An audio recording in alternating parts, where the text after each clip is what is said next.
मनीष नाम का लड़का अपनी बूढ़ी माँ को वृद्धाश्रम ले जाता है। उसको वहीं पर छोड़ने के लिए गया था। नौकरी में लगा हुआ था, काफ़ी व्यस्त रहा करता था, बड़ी नौकरी थी, काफ़ी पैसा भी कमाया करता था।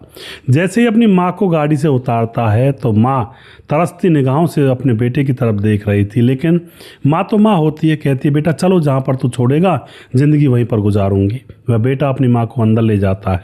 अंदर रिसेप्शन पर एक लड़की थी, उससे जाकर कहता है कि मुझे अपनी माँ को यहाँ पर छोड़ना है। तभी रिसेप्शन पर जो लड़की थी वह कहती है कि देखिए जी, हमारे यहाँ पर जो मैनेजर है वो यहाँ पर नहीं है, तकरीबन 2 दिन उसको आने में लग जाएंगे और वो कल आने वाली है, शायद 2 दिन तो उसको जाए हुए हो गए हैं और कल ही ये काम हो पाएगा। लेकिन वह लड़का कहता है एकदम से कि ऐसा कैसे हो सकता है, मैं तो बहुत दूर जाना है मुझे, और तुम ऐसा करो 1 लाख रुपए रख लो और मेरी माँ को यहाँ पर रख लो और कागज़ पत्र जो भी हैं डॉक्यूमेंट बना दो। लेकिन दोस्तों वह खूब झिल्ला रहा था, लेकिन वह रिसेप्शन पर जो लड़की थी बिल्कुल मना कर देती है, नहीं सर, पहले मैनेजर मैम आएंगी तब ही आपकी माँ को यहाँ पर रखा जाएगा। और उसके बाद मनीष वहाँ पर काफ़ी देर तक बैठा रहता है और कंपनी के बहुत सारे कॉल उसके पास आ रहे थे और बार बार वह उस लड़की से कह रहा था कि मुझे बहुत ज़रूरी काम है और बहुत बिजी रहता हूँ, मेरी माँ को रख लीजिए प्लीज़ प्लीज़, हाथ जोड़ रहा हूँ मैं आप लोगों के सामने, मैं 2 लाख रुपए देने के लिए भी तैयार हूँ, आप मेरी माँ को रख लीजिए।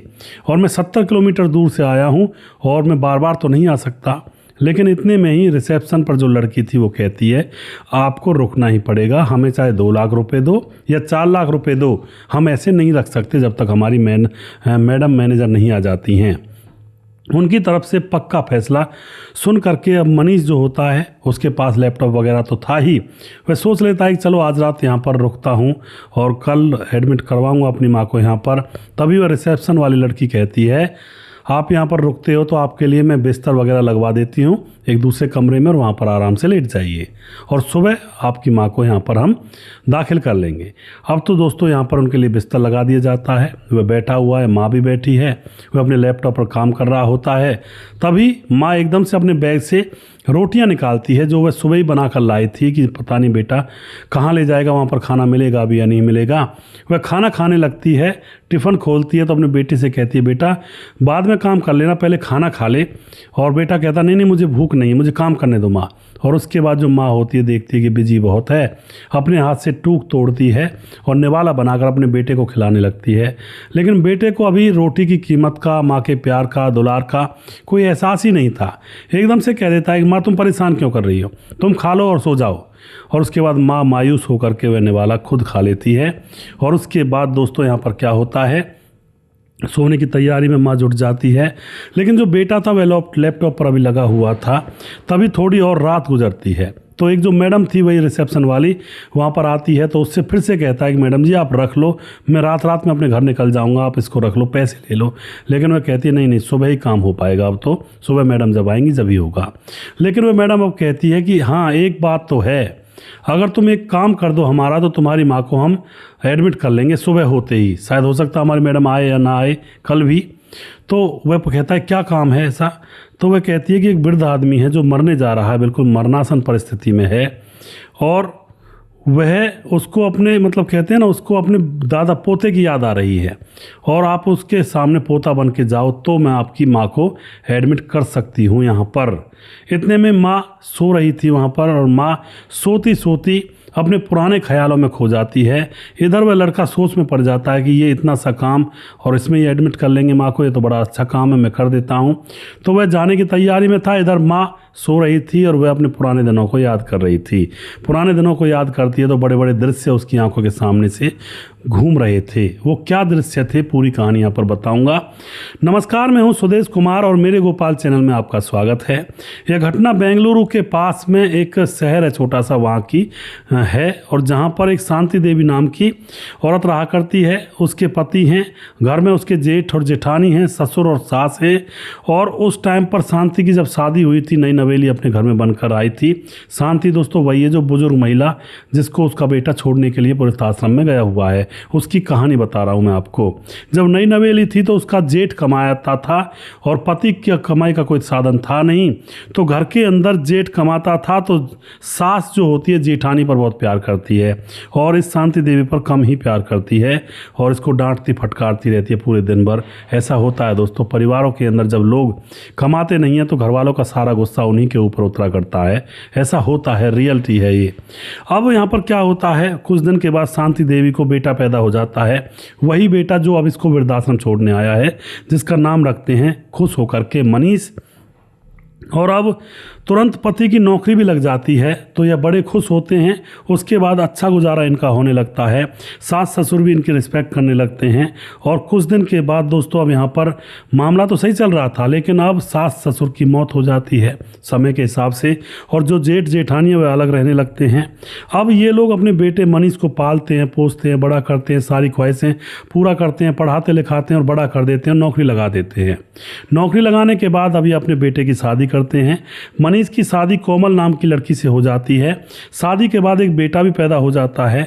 और अब दोस्तों, जो पिता होता है मनीष का, हार्ट अटैक की वजह से उसकी मौत हो जाती है। तो घर के अंदर मनीष है, उसकी पत्नी कोमल है और इनकी माँ है शांति देवी, और बेटा पैदा हो चुका है मनीष का। ये 4 लोग हैं और अब यह अच्छे से रह रहे होते हैं। लेकिन जो मनीष की पत्नी होती है कोमल, वह पार्टियों में जाने की शौकीन थी, शराब पीने की शौकीन थी, मज़े लेने की शौकीन थी, क्योंकि उसका पति मनीष लाखों में रुपए महीने के कमाया करता। कभी फंड मिलता, कभी बोनस मिलता, घर का खर्चा मिलता, बहुत अच्छी मल्टीनेशनल कंपनी में बड़े पद पर नौकरी किया करता। अब तो अच्छे से मज़े से इनकी ज़िंदगी गुजर रही थी।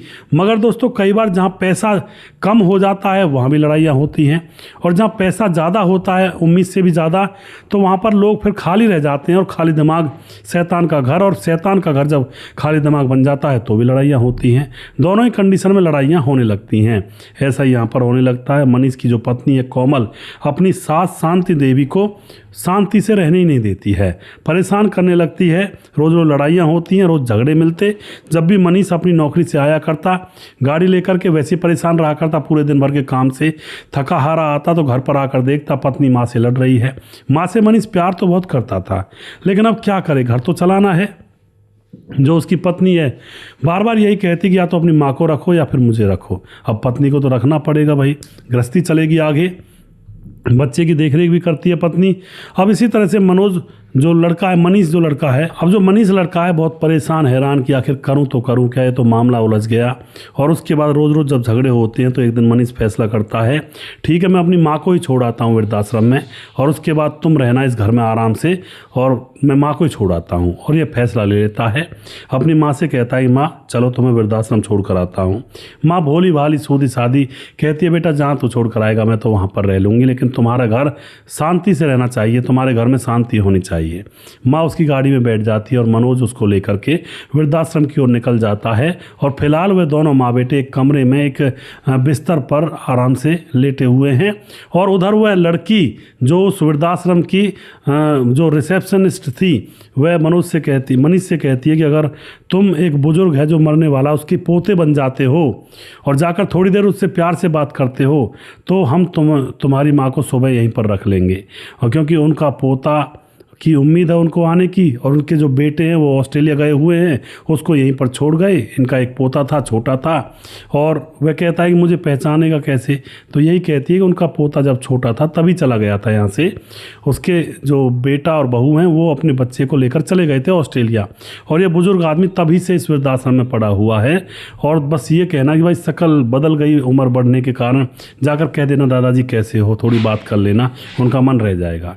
अब तो मनीष समझ जाता है कि यार ये तो बहुत सस्ता काम है, कहाँ तो मैं 2 लाख रुपए दे रहा था तब भी मेरी माँ को रखने के लिए तैयार नहीं थी। अब ये कह रही है कि बस थोड़ी छोटी सी मीटिंग कर लो एक बुजुर्ग आदमी से, तो तुम्हारी माँ को रख लेंगे, ये तो अच्छा रहेगा, सुबह मैं जल्दी यहाँ से निकल जाऊँगा। तो वह अंदर जाता है। अंदर एक बुजुर्ग चारपाई पर बेड पर पड़ा हुआ था, करहा रहा था। यह उसके पास जाता है, और जो वह लड़की होती है वह कहती है, बाबा तुम्हारा पोता आ गया और थोड़ी देर के लिए ही आया है, फिर इसको वापस भी जाना है। अब उसके बाद जो ये लड़का होता है मनीष वहाँ पर चला जाता है।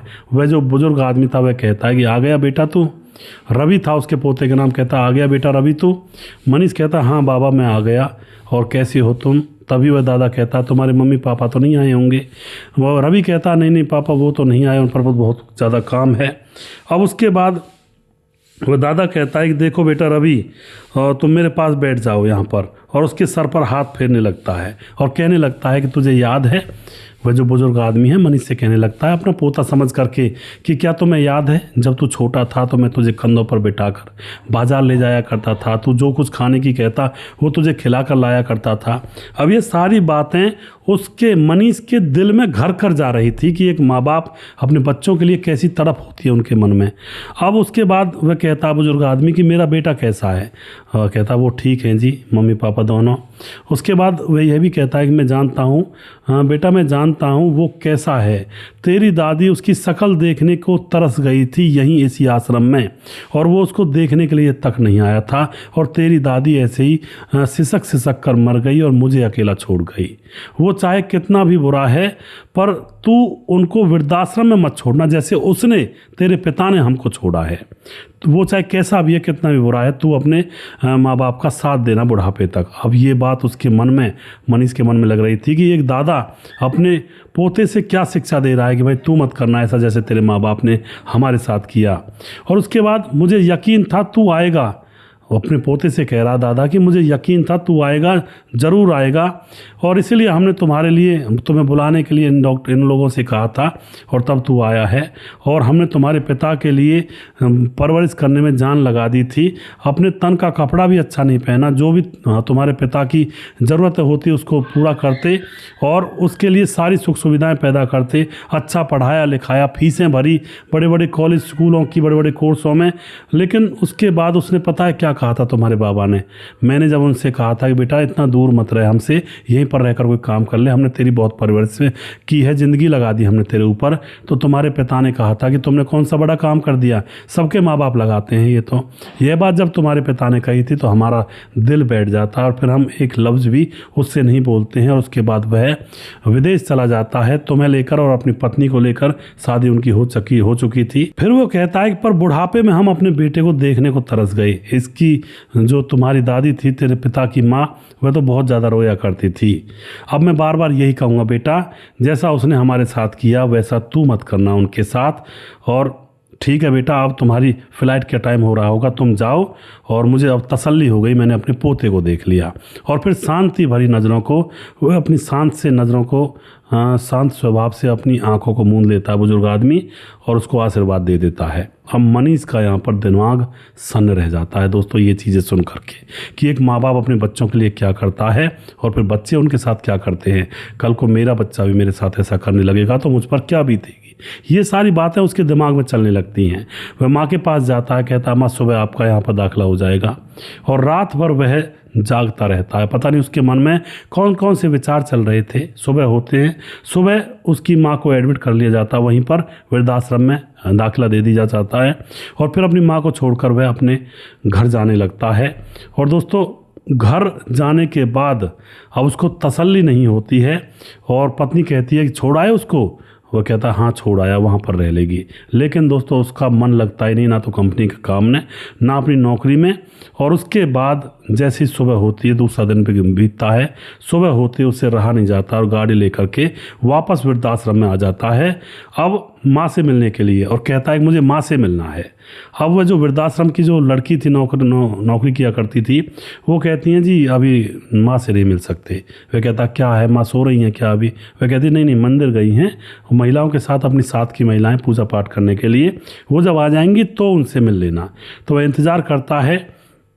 और उसके बाद औरतों के साथ उसकी माँ भी अच्छी नहलाई धुलाई और अच्छे कपड़े पहने हुए थे वृद्धाश्रम में। तो दूर से आ रही थी और जैसी दूर से माँ आ रही थी तो बेटे का तो अंतर्मन टूट जाता है और ज़ोर से कहता है माँ। माँ ज़ोर से बोलता अपनी माँ को और माँ मैं आ गया। और यह जो बोल था ना, माँ ने ऐसा दृश्य बचपन में देखा था जब बच्चे अपनी माँ की तरफ माँ कहकर दौड़ते हैं ना गले लगा करके, ऐसे वो दौड़ा था दूर से अपनी माँ की तरफ। और यह दृश्य उस माँ ने आज कई सालों बाद यह दृश्य देखा था जो बचपन में वह बच्चा भाग कर आया करता था। अब तो दोस्तों यहाँ पर क्या होता, गले लगा लेता अपनी माँ को और एकदम से कहने लगता है माँ चलो, तुम यहाँ नहीं रह सकती, तुम्हारे लिए ये जगह नहीं है, तुम घर चलो। लेकिन माँ कहती है बेटा मैं घर जाऊँगी, तुम्हारी पत्नी है, पत्नी के साथ तुम्हारा विवाद होगा, तुम्हारा घर बिगड़ जाएगा। तुम क्यों अपनी बसी बसाई गृहस्थी को मेरे ऊपर बिगाड़ना चाहते हो? मैं तो 4 दिन काटने ज़िंदगी के यहाँ पर गुजार लूँगी, लेकिन तुम अपने परिवार को चलाओ। लेकिन वह कहता है नहीं माँ, ऐसा नहीं हो सकता, तुम यहाँ नहीं रह सकती, बस यहाँ रहोगी तो मैं कहीं का नहीं रहूँगा, मेरा अंतर मन बस गवाही नहीं दे रहा है। और उसके बाद वह कागजी कार्रवाई करवा कर माँ को गाड़ी में बिठाता और वापस लाने लगता है। इधर पत्नी ने देखा था कि भाई दौड़कर सुबह सुबह गया था, ना नौकरी गया है, लैपटॉप वगैरह यहीं पर रखा है, आखिर ये गया तो गया क्या। उसके पास फ़ोन करने लगती है, फ़ोन कर रही थी बार बार, रास्ते में जब ये आ रहे थे तो पत्नी का जैसे फ़ोन आता है तो उसके बाद जो पत्नी होती पूछती है कहाँ गए थे, वह कहता मैं माँ को लेकर आ रहा हूँ। पत्नी नाराज़ हो जाती है और बुरी बुरी गंदी गंदी गालियाँ देने लगती है कि या तो वही रहेगी यहाँ पर या फिर मैं रहूँगी और तुम उसी को रख लेना, मैं चली जाऊँगी। और बेटा शांत आवाज़ में कहता है कि ठीक है तू चली जा, तुझे जहाँ जाना है तू चली जा, मेरे घर में मेरी माँ रहेगी। अगर तुम दोनों का यही झगड़ा है तुम्हारा कि मेरी माँ रहेगी तो तुम नहीं रहोगी और तुम रहोगी तो मेरी माँ नहीं रहेगी, तो मैं अपनी माँ को सेलेक्ट करता हूँ, तुम जाओ जहाँ तुम्हें जाना है। और उसके बाद दोस्तों अपनी माँ को ले जाता है और वहाँ ले जा करके माँ को घर में ले जा करके उससे खूब माफ़ी मांगता है, माँ मुझे माफ़ कर देना। और जो उसकी पत्नी थी वह जल भुन रही थी, लड़ाई झगड़ा करती है और वहाँ से अपने मायके चली जाती है। अब माँ तो अपने बेटे के साथ रह रही, बार बार ये कह रही बेटा बहू को ले आ, घर बिगड़ गया है तुम्हारा, ऐसे मत कर। लेकिन बेटा जिद पर अट जाता, नहीं माँ, जिस औरत को मेरी माँ पसंद नहीं मुझे वो औरत ही पसंद नहीं। क्या औरत है जो मेरी माँ को पसंद नहीं करती, कल को वह मुझे भी पसंद ना करे, उसका क्या है। तो दोस्तों उसके बाद तकरीबन 1-2 महीने गुजरते हैं। 1-2 महीने तक उसकी पत्नी जिसका नाम होता है कोमल अपने मायके में रहती है। अब वहाँ पर ना तो पार्टियों में जाना होता उसका, ना ही वो मौज मस्ती जो अपने घर पर किया करती अकेली अपनी अपनी चलाया करती। वहाँ पर भैया भाभी का घर था और माँ बाप थे। अब वहाँ पर शादी के कई सालों बाद गई थी तो उसके भैया भाभी का भी स्वभाव बदल गया था। शायद उसने भैया भाभी ने कोमल को भी के बारे में सुन रखा होगा कि भाई ऐसा करती है अपनी सास के साथ, तो उसके भैया भाभी उसके माँ बाप के साथ बुरा बर्ताव करते थे। टाइम पर ना चाय देना, ना पानी देना, लड़ना झगड़ना। उसकी भाभी बात बात पर उसकी माँ से लड़ती और उसके पिता से भी लड़ती, इतना बुरा कलेश वहाँ पर रहता था। अब उसको अकल आती है कि जब मेरे माँ बाप से मेरे भैया भाभी इतनी बुरी बुरी बातें कह रही हैं तो मेरे दिल पर जो आग लग रही है वो मैं ही जानती हूँ। और ऐसा ही जब मैं अपनी सास से लड़ती होंगी तो मेरे पति के दिल पर जो आग लगती होगी वो तो वही जानते होंगे। और यहाँ पर इसको अकल आ जाती है और उसके बाद यह तुरंत अपना मायका छोड़ करके अपने पति के पास आ जाती है और आकर के अपनी सास के और अपने पति के पांव पकड़ लेती है कि मुझे माफ़ कर देना, मैं समझ गई हूँ आखिर दुनियादारी क्या होती है। और उसके बाद माफ़ी मांग कर घर में रहती है और ना वो पार्टी में जाती है। वो कहती है कि पार्टी में जाने से तो अच्छा है इतने टाइम में अपनी सास के साथ बैठूं, बात करूं, सेवा करूं, नहलाऊं धुलाऊं, इसके लिए खाना बनाऊं अच्छे अच्छे से। और उसके बाद ऐसा ही उसने व्यवहार अपना लिया है। सास के साथ बैठती है, हंसती है, बोलती है, जो बात अब सास कह देती है वो बात पत्थर की लकीर उसके लिए हो जाती है। तो अब उनका घर अच्छे से बस चुका है। तो इस तरह से दोस्तों कई बार जीवन में ठोकरें खाने के बाद इंसान समझ तो जाता है, लेकिन कई बार समझने के चक्कर में बहुत कुछ चीज़ गंवा भी देता है। यहाँ तो उस कहानी में कोई चीज़ गंवाई तो नहीं बेटे ने, लेकिन बहुत सारी ऐसी कहानियाँ होती हैं जहाँ पर माँ बाप के गुजर जाने के बाद बहू को या बेटे को पता लगता है कि हमारे माँ बाप की अहमियत क्या थी। तो वहाँ पर बहुत कुछ खो जाता है उनके पास से, लेकिन इस कहानी में खोया नहीं और पहले ही बात संभल गई और घर गृहस्थी अच्छे से इनकी बस गई। तो दोस्तों आपको कैसी लगी ये कहानी अपनी राय कमेंट बॉक्स में लिख सकते हैं। और वृद्धाश्रम के बारे में बताना चाहूँगा, जो शहरों में लोग रहते हैं, जो माँ बाप अपने बच्चों को ज़्यादा शिक्षा देकर कभी विदेश भेज देते हैं, कभी बड़ी बड़ी कंपनियों में लगाते हैं, बहुत ज़्यादा खर्चा करते हैं। आपने देखा होगा, ये बड़ी बात नहीं है, ये रियलिटी है। आपने देखा होगा शहर के जो बच्चे होते हैं वो अपने माँ बाप को ज़्यादातर वृद्धाश्रम में भेज देते हैं, लेकिन गांव के अंदर माँ बाप बच्चों को ज़्यादा पढ़ा भी नहीं पाते हैं, बस पेट पूजा हो पाती है, गृहस्थी जैसे तैसे चलती है। लेकिन गांव के अंदर से कोई भी व्यक्ति अपने माँ बाप को वृद्धाश्रम नहीं भेजता है, क्योंकि इसका कारण ये है कि गाँव के माँ बाप अपने बच्चों को अपने कलेजे के नीचे रख कर ही ज़िंदगी भर पढ़ाते हैं, अपने पास रखते हैं। तो उनमें आत्मा बस जाती है बच्चों में माँ बाप की और माँ बाप की बच्चों में और बच्चों की माँ बाप में। लेकिन शहर के अंदर देखा जाता है बच्चों को थोड़ा बड़ा हुआ हॉस्टल में डाल दिया, थोड़ा बड़ा हुआ विदेश भेज दिया, तो उनके बीच में कनेक्टिविटी कहाँ से होगी। जब कभी बुढ़ापा आता है तो कनेक्टिविटी तो माँ बाप के और बच्चों के अंदर है नहीं। तो फिर वो यही साधारण सा रास्ता निकालते हैं कि माँ बाप यहाँ पर रोज़ रोज़ लड़ाई करते हैं, इससे तो अच्छा वृद्धाश्रम में रह लेंगे, खाना पानी तो वहाँ पर भी मिलता है, जैसे हम रहे थे माँ बाप से अलग पहले कभी पढ़ाई लिखाई के टाइम पर, ऐसे ये भी रह लेंगे। तो जैसी करनी वैसी भरनी माँ बाप को मिल जाया करती है। अपने बच्चों को पढ़ाएं ज़रूर और खूब पढ़ाएं, लेकिन ऐसा और इतना ना पढ़ाएं कि बच्चे आपको छोड़कर पहले भी दूर रहें हॉस्टल के नाम पर या फिर विदेश पढ़ने के नाम पर, और जब बुढ़ापा आए आपका तो भी फिर बच्चे दूर रहने की सोचें, क्योंकि उनको अकेला रहने की आदत जो लग जाती है, माँ बाप से कनेक्शन बन ही नहीं पाता है, इसलिए वो वृद्धाश्रम में बच्चों को छोड़ दिया करते हैं। तो बच्चों को पढ़ाने के बाद पंजाब में आप देखिएगा बहुत सारे माँ बाप तरसते रह जाते हैं। बच्चे कोई अमेरिका है, कोई कहीं है, कोई कहीं है, विदेशों में जॉब करते हैं और अंतिम संस्कार में भी नहीं आ पाते हैं। वो क्या पढ़ाना, क्या तरक्की है, वो क्या ये तरक्की है? जब बच्चा ना तो जवानी में माँ बाप के साथ रहा, ना बुढ़ापे में माँ बाप के साथ रहा, अंतिम क्रिया में भी साथ नहीं रहा, तो भैया क्या करोगे ऐसा उनको पढ़ा करके? वो तरक्की करेंगे तो अपने लिए करेंगे, माँ बाप के लिए क्या तरक्की होगी? देश को छोड़ करके बाहर मौज मस्ती करेंगे आराम से। तो ये तो परिवार टूटने की बातें हैं। बच्चों को पढ़ाओ लेकिन अपने पास रखो, शिक्षा दो और एक लगाव रहेगा जिससे कि गृहस्थी बसेगी, परिवार चलेगा, बुढ़ापे में काम आएंगे। जो भी आप कुछ कहना चाहते हैं अपनी राय कमेंट बॉक्स में लिख सकते हैं और लोगों के साथ शेयर कर सकते हैं। वीडियो के लास्ट में कुछ भाइयों के नाम लेना चाहूँगा जो हमारे वीडियोज़ को देखते हैं और हमें खूब सपोर्ट करते हैं। हमारे साथ हैं सिराज शेख, कमेंट करते हैं, भाई का बहुत बहुत धन्यवाद करता हूं। सुदेश भाई आपकी कहानी बहुत अच्छी लगती है। समाधान पाटिल जलगांव महाराज से कमेंट करते हैं। धीरज बनवाल कमेंट करते हैं। उसके बाद राजेश सिंह बिहार मोतिहारी ढाका कोंडवा चैनपुर से, सुदेश भाई जी आपकी वीडियो बहुत अच्छी लगती है, बहुत बहुत धन्यवाद जी। मुनुन श्रीवास्तव जी गोपालगंज बिहार 28 वार्ड नंबर 23 से। सलाउद्दीन खान कमेंट करते हैं, नमस्कार सुदेश भाई, बहुत मेहनत करते हो सुदेश भाई, वह भी एक हाथ से सारा मेंटेनेंस करते हो। जी सलाउद्दीन भाई करना पड़ता है जी, क्या करें, मजबूरी है, काम तो करना पड़ता है, काम नहीं करेंगे तो फिर कैसे काम चलेगा। उसके बाद मुकेश कुमार यूपी 83 से कमेंट करते हैं। सैयद सादत अली कमेंट करते हैं, गजब की कहानी। स्वपन डे कमेंट करते हैं, विंध्याचल राजवार। और उसके बाद सेवाराम कमेंट करते हैं, सुमेर ऐसे, सूरज डीओ फिजी से, राम सुदेश भाई very good story, I am Suraj from Fiji, जय हिंद जय भारत जी। और उसके बाद सिराज शेख कमेंट करते हैं, 1 महीने में आपके सब कहानी सुन लिया है। तो 1 महीना तो कम रहता है सिराज भाई, 3-4 हज़ार के आसपास कहानियाँ हैं और इसको तो शायद मेरे हिसाब से 6 महीने तो चाहिए सुनने के लिए। उसके बाद स्वपन डे कमेंट करते हैं, बाबा राजेश सिंह। मुरली कुमार कमेंट करते हैं और उसके बाद रजत सैनी कमेंट करते हैं। नरेंद्र कमेंट करते हैं और उसके बाद रतनलाल बिंद हैं। मोनू जैन कमेंट करते हैं और जी कुमार सोनू कमेंट करते हैं। राम मोहम्मद यासीन लाहौर पाकिस्तान से। राम गोसाई हमारे में लगातार कमेंट करते हैं। राजकिशोर चौरसिया महाबलेश्वर महाराज से। राधेश्याम शर्मा सिरसी जयपुर राजस्थान से। और छगनदास खाडावान राजस्थान से। दुर्योधन भाई लगातार कमेंट करते हैं। सुशील चौधरी कमेंट करते हैं। वनराज नामदेव कोहली कमेंट करते हैं। नीतीश पासवान बोधगो गिरिडीह झारखंड से कमेंट करते हैं। दया शंकर सिंह ठाकुर यूपी 43 गोंडा से कमेंट करते हैं।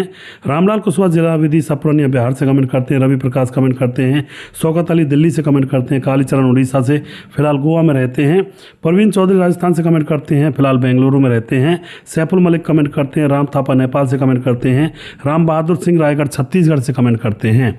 और अभी भी जिस भाई का नाम रह गया हो उस भाई का नाम अगले वीडियो में ज़रूर लूँगा। अगला वीडियो बहुत जल्दी फिर से लेकर आऊँगा। तब तक आप खुश रहें, सावधान रहें। जय हिंद जय भारत।